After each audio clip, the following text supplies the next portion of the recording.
caalaa yoo barbaadde isaa qabaatte kara biraa yoo dubbii biraatiif deemuu baatte yoo ilmaanumaa fi bultii taate ilmaan isaa fiddee caalaa hoo ilmaan keettee kan nufi dandeessa atilleen caalaa ijaan arguu hojii hajibbitu taate namattillee galchaallee taatu kan ilmoon galchaallee taatu ergiif caalaa ilmaan isaa hinditu honguma ilmaan kiyyaa miti jechaan jiru ilmaan kiyya jechaa jira sa'a 24 kiyyaa miti yoo jeesi dhibee hiitee bira keessa caalaan nama hidhanii ilmaan bira kaanii miti dhaamsiin ansiidhaamuu kana wanni ati yaadu jirtu waan biraati malee wanni bultii ta'e iftee ganda caalaa bultii isaa keessa maal godhu deebifta tara takka jo'adee feeta jo'adee si harkaa fuunaan caalaan bultii isaa keessa deebisa maal jechuun bultiin maaliin magaalaa geessitee bitii gurgurii taate bultiin tanaffaru taanaan fadaa.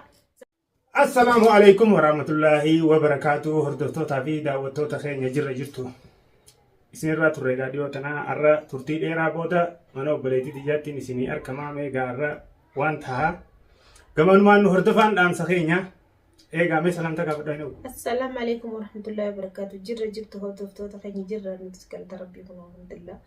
Dhufnee mee arra walumaan eega akkuma jettee har'aan tana gaa bilbilteetti bilbilaan mee qottuna jettee na yaamtee waan isin na yaamteefin hubadha jeetiin dhufee isii biratti isinii argama.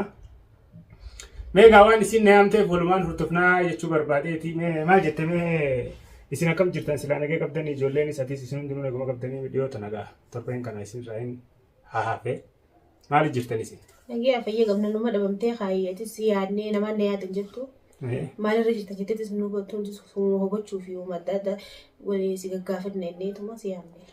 Anis xiqqishoo akkuma tuu quba qabdutti xiqqishoo jawaadeen dhukkubaa yaalii yaalicha saasaniif jechaan anis xiqqoo biizii tahee isin raayis haafee waan biraatii miti saanuma faana tursiisee ture beekadhu. Amma garuu haa jennuti dubbiin waa akka nuti jennu sanii miti dubbiinis afaan jijjiirrattee dhiha haala biraa keessa deemu jirti.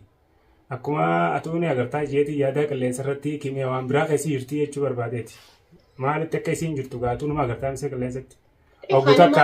Oggu takka nama biraa nama haaree as babaafattee maal jettee dhaadannoon isii akkuma jabaatee jirti. Haruma isiin deemtuu fi waan isiin deemtuu fi ni wallaalee anis. Dhaadannoo isii waan takka nu godhu dandeessu haala dhadhachaa otoo guddibba takka dhaadhachaa jirti. Kan silaa qabdee waan isiin goote nagarree. Dhugaadha san waan isiin goote nagarree ati. Wanni isin goote akkamuu ol bahee mul'achuu baatus keessatti midhaan numa geessime yeroodhaaf dhukkubsachuun kunuu waan takka kanuma kana fa'aa jira bultaanii ilmaan isiitii fi yaartii fi irraa wallaalanii wanta ta'uun kunuu amma ka'anis waa'ee ijoollee saniitiitu akka malee na yaachisaa jira bifti isiin itti deemu jirtu kun bifa waan baay'ee nama sodaachisu dhiiroo ijoolleen sun maal keessa jirti akkamit jiranii maaltu ta'uu deemaa waan jiru hirriiba na dhorkee jira bakka irraa qabatan hunda wallaalchifattee jirti beekadhu dubbiin isiidhaatis.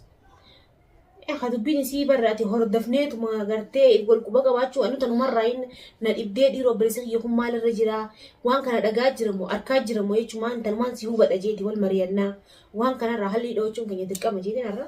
Baranis fiigaatiin dhufe dhiiroo wayii dhageessimoo maaltu jira waan haaraa jeeti. Keessaa samina yaadaan beektu wanna kana kana godhu dhageenyis beekanii hin qabna. Dhugaadha namni numa yaaddaa. Mee waan takka ta dhageesse yoo jiraattee fi waan odeeffannoon harkattanii jirti ati naannoo kam akka jiranii fi tarkaanfii isaaniirraa waan dhageesse yoo qabaatte naannoo isiniiti. Wal dhohisuun tun taamma duraarraa namni beeka waan dabrerraa gorsa fudhata.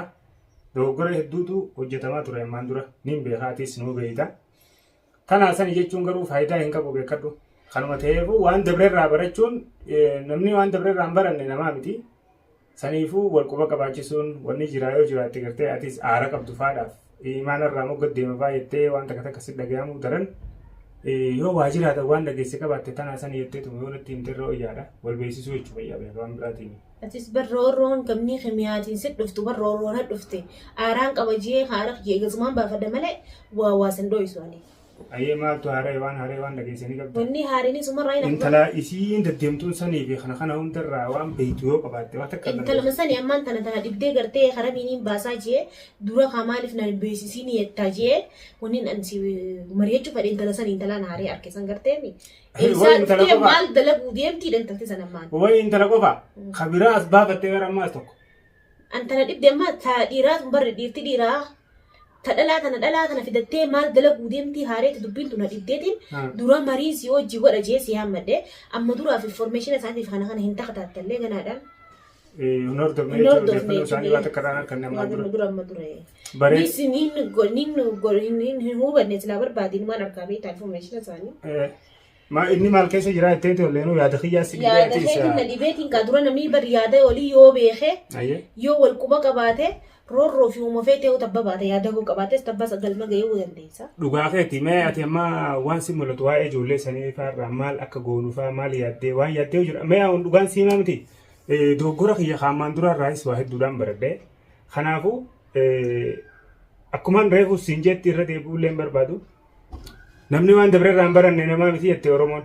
Ka dabre irraa waan hin baranneef jecha waan silaa godhuu feetu. Talammadaa harrummaadha. Dhageeffadhu waan silaa godhuu feetu gartee isarraa hayyaman gaafanne yookaan isa mareechisiifne jettee si qaqqabde yoo jiraatte.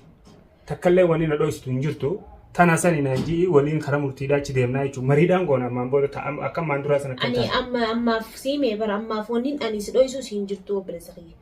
Egaa atummaan gartee gama heewwoma atirra jirtuu fi adeemsa keetii fi gocha keetiin hubadha jeetiin si barbaadu walii dhaganaa yoo hin godhees gartee waan san kaniin godhee ilmaan sanis mari'annee mahallii ilmaan san itti fuun ijoolleen ta'e halliin isii fuudhamteetuma si bira deebite akka ilmaan tokkotti jiraachuudha. Isiin tun ammaan tana ilmaan fuute wanni isiin godhuufii jirtu hin jirtu ilmaan kanaaf. Isiin wannummaan isiin daa'iman nama shorora keessaa malee wanni isiin haruma jallinaa kanatti itti amma barra nama shorora keessuu malee wanni isiin karaa ilmaanii taatee ilmaan kana jiraachisaa hin jirtu. Ammaas waan si ajaa'iba sitti irraa dhiyootan ammaas yaade gartee namallee bakka irraa qabatan dhorku tokko haasaa jiranii beekadhu. Ogguuta akka waan gartee sheeka isaaniitiin wal dhabaniitiis immoo fakkaatti. Wanni deemu jira isii fi sakkoo jidduu rakkoon uumamees immoo fakkaatti. Ifiifuu akka waan wal afaan garagalanii. Ogguuta akka ammaatis caalaa kanaa qabee siifida akkaan beekutti naa qabee mana siifida. Caalaa qabanii caalaa akkam akka godhuu deemanis hin beekne dhaadannoon isaanii karaa hedduutti faca'aa deemu jirti beekadhu. Isiin naggada feeti moo namoota ko amma deengadda juwaadeen qabachuun fadhaa itti fudhatte qabatte. Lammata caalaan fadhaa jechuun siisan na dhibdeetiin baran dubbiin siisan karaan akkaan oofuun dhabeewu. Yaadu sitti dhiiftu dubbiin isiitun. Maaliif waan kana godhan jettee yaaddamee ati akka nama tokkotti isaan kun amma fakkeenyaaf isii kana jaalalaatti jira moo kanatti. Mee maali gochi adda addaa kun tara takka isaan fedhaa tara takka isaan fedhaan tun ati maal si fakkaatu obboleessa kiyya. Dheengadda amma dhugaadha akkuma ati jettetti juwaadeen fedhaa jechaa turte beekaa dubbiin akka arra maal barbaaddi caalaa. Arra caalaadhaan bultii isaa keessatti hin deebisuu deemaa ijoolleetti isaa kiyya keessatti hin caalaadhaan dirqama deebisuun qabaa waan jiru. Wanni kun maal yaadamee maal yaadameeti mee akka obbo kanalla. Bari wanni yoo ni biraa booda jiraachuu baatte. Carraa odeeffannoon bareedaadha beekadhu. Yoo wanni biraa booda jiraachuu baatte ijoollee caalaa fuutee caalaa hoo ilmaan kee guddifadhu. Dadhabee isin jettee si hanuu dandeessi. Ni dandeessee dhugaadha. Feetu nama kan teessitti ergisiisuu ni dandeessi. Ati ilmaan kiyyaa miti irratti didi. Wannummaan si fuutee bultiin tun dirqama hin taatu fuutee bultii isaatti hin deebisaan akka migaa bultii isaa bultii ta'e dhiiftee deemee si nata dhiiftee. Aboo naaf haanii fuutee dhugaa keeti caalaadhaan bultii keessatti deebisaa. Facaaftee deemte. Dhiiftee kutte ilmaan isiillee facaaftee deemteeti deebitee fudhatte. Wanni kun ilmaan kana naggataa fudhatee mana jaalala bultii keessatti na deebisaadhaa jechuudha moo. Caalaadhaan bultii isaa keessatti deebisaa gisee jechuudha. Caalaan bultii isaa dhiisee hin deemne. Caalaan bultii isaa dhiisee hin deemne si namni bultii ta'e dhiisee deeme caalaadhaaf caalaa yoo barbaada isaa qabaatte karaa biraa yoo dubbii biraatiif deemuu baatte yoo ilmaanumaa fi bultii taate ilmaan isaa fiddee caalaa hoo ilmaan keettee kan nufi dandeessa. Atilleen caalaa ijaan arguu hojii hajibbitu taate namattillee galchaallee taatu kan ilmoo galchaallee taatu. Galchaallee taatu ergiif caalaa ilmaan isaa hin didu honguma ilmaan kiyyaa miti jechaan jiru ilmaan kiyya jechaa jira sa'a 24 kiyyaa miti yoo jeessi dhibee hiitee bira keessa caalaan nama hidhanii ilmaan bira kaanii miti. Dhaamsiin ansi dhaamuu kana wanni ati yaadu jirtu waan biraati malee wanni bultii ta'e iftee kenna caalaa bultii isaa keessa maal godhuu deebifta tara takka ju'adee feeta ju'adee si harkaa fuunaan caalaan bultii isaa keessa deebisa maal jechuun bultiin maali magaalaa geessitee bitii gurgurii taate bultiin tanan fadhu taanaan fadaa sa'a 24 haasoo akkanaaf irraa dhiisee obboleettiti wanni ati gootus hin jiru nama fajaajeessuudhaas dhaabi sheektichi keetus garagalee fakkaatti tanaaf caalaa filannoo godhatteeti.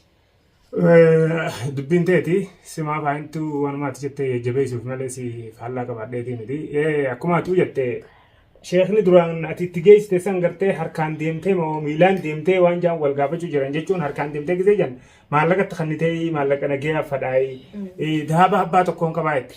Daaba abbaa tokkicha san gurgurattee ilmaan keetiif masruufa yoo godhatte irra si wayyaa sheeka kaan sheeka jettee osoo olii gad deemtu fittillee taphattee waan ijoollee tana nyaachisu dhabuu deemsa. Osoo rakkoo dila san keessa hin geenye akkuma aina buunuus hin jette yoonii fi ijoollee tanaaf ka yaaddu taate ijoollee ta'e bakka kanaatiif fudhadhuu jiiti ergaanaa kaayi. Wanni ganda keessa deemtee kaanii kan oguu takka dhadhoo takka ta'eetii barbaadattee fakkaattuu akka ta'eetii baafatti fidattee oguu takka ammaas kaan bira deeytee. Sanitatti xibbidhaa bira dagaree qilleensa irratti harma akkasiiti. Ta'isii daraniitii usan. Ta'isii daranii ta'ii. Akkaatiin jira isii viidiyoo isii guutuu. Ta'ii nyaattee deema.